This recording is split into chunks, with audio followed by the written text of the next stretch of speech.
Hello friends, Swedenborg scholar Darren here. I really appreciate you clicking play and spending a moment with me. I hope you enjoy yourself and learn something along the way.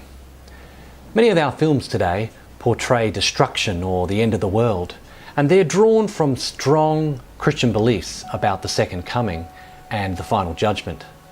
What if I told you that these were distortions and misunderstandings drawn from the Bible due to a misunderstanding of its true spiritual nature and of prophecy?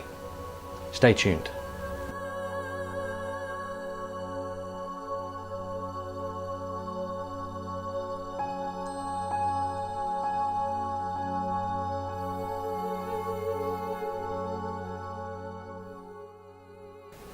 Welcome to Swedenborg vBooks. In this channel, we're going to explore the amazing revelations given to Emanuel Swedenborg after he had a spiritual awakening. He learnt about the afterlife, heaven and hell, what happens to us when we die. In this series, we're going to look at his most famous book, Heaven and Hell. But first, who is Emanuel Swedenborg?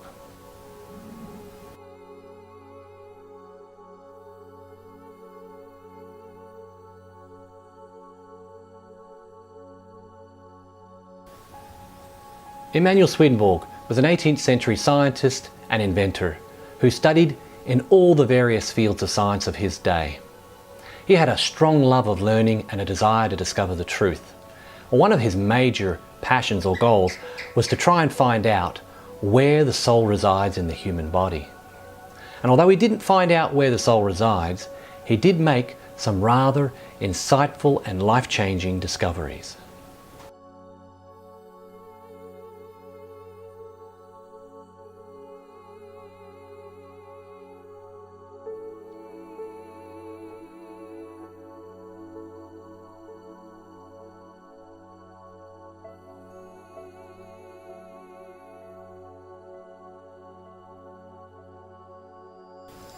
In 1741, at the age of 53, the Lord appeared to Emanuel Swedenborg and opened his mind to the spiritual world.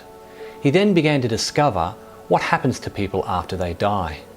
He used all of his scientific resources and skills that he'd learnt from many years of study to analyze, to document exactly what he saw and what he heard.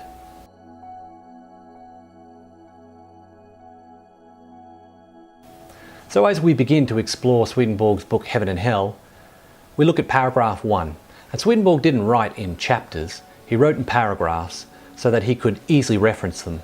And he wrote literally 20,000 paragraphs or more. In paragraph 1, Swedenborg helps us understand that the second coming and the final judgment are not what we thought they were. In Matthew 24, verses 29 to 31, we read these words, "Immediately after the tribulation of those days shall the sun be darkened, and the moon shall not give her light, and the stars shall fall from heaven, and the powers of heaven shall be shaken. And then shall appear the sign of the Son of Man in heaven. And then shall all the tribes of the earth mourn, and they shall see the Son of Man coming in the clouds of heaven with power and great glory. And he shall send his angels with a great sound of a trumpet, and they shall gather together his elect from the four winds, from one end of heaven to the other." Now the Lord said these words in response to the disciples asking him the question, "What will be the sign of your coming?"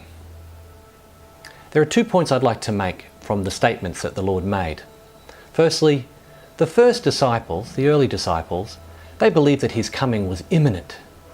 And they also believed that when he came, he would drive out the Romans and establish Israel as a nation forever. They had this belief because when they read the Old Testament prophets, they read prophecies saying that Israel would become an eternal kingdom. And yet those very prophecies speak of man evolving in the resurrection after death and coming into eternal life.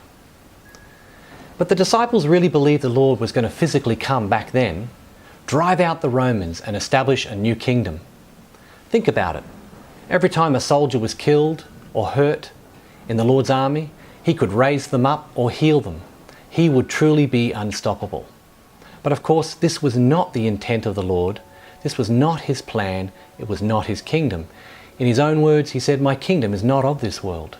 And he even challenged his own disciples and said, "You are thinking like natural men." In fact, the Lord was continually trying to make the disciples think like spiritual men. And we can read in the words of Matthew 13:34 to 35, "All these things spoke Jesus unto the multitudes in parables, and without a parable spoke he not unto them, that it might be fulfilled which was spoken by the prophet, saying, I will open my mouth in parables, I will utter things which have been kept secret from the foundation of the world."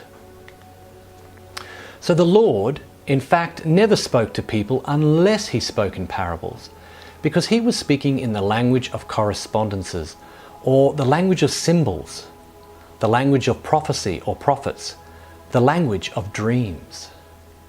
And it's this main reason why for hundreds of years, if not thousands of years, Christian people have interpreted the Lord's words in a literal sense. They literally think that the Lord is going to tear open the sky, come down with his angels and blow trumpets, and then destroy the known universe and rebuild it. Of course, the Lord was speaking in spiritual language. When he spoke of the sun turning dark, he was speaking of there being no more love. Love would die. The love of many would grow cold. When he spoke of the moon turning to blood, he was spiritually referring to the fact that all the faiths would begin to fight with each other and there would be no more faith. The stars falling from heaven refer to the fact that there is no more leadership full of wisdom. Leaders lead people after their own desires, chasing money, power, wealth, fame. And these things are not bad in themselves, but the purpose of a spiritual leader is to lead people into spiritual things, to not chase the things of this world. 2,000 years later, and most people believe that the second coming is going to be a literal event. But what Emanuel Swedenborg found is that in fact, it's a spiritual event. People are beginning to see the spiritual sense of the word.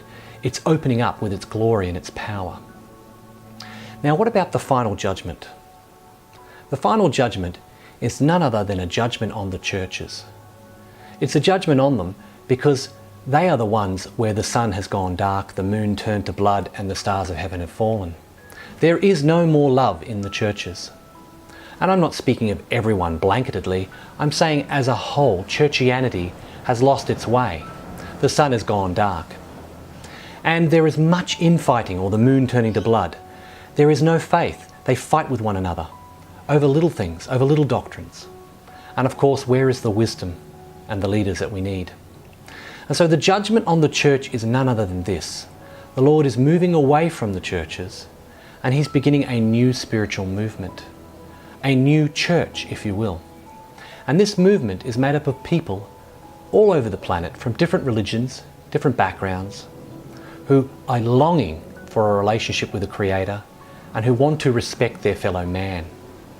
And this is where the Lord's energy is pouring. His second coming is none other than lifting people up from the natural plane of thinking up into heavenly spiritual thinking, into the clouds, if you will. And there they're seeing him in the spiritual sense of the word. So here we find ourselves today. There is an awakening happening. The churches have lost their way, and the Lord is moving into a new spiritual movement.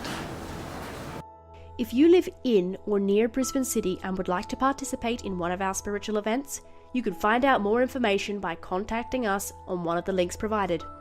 Alternatively, you can contact us through our website at eternitynow.net. If you enjoyed this presentation, click subscribe and don't forget to like and share.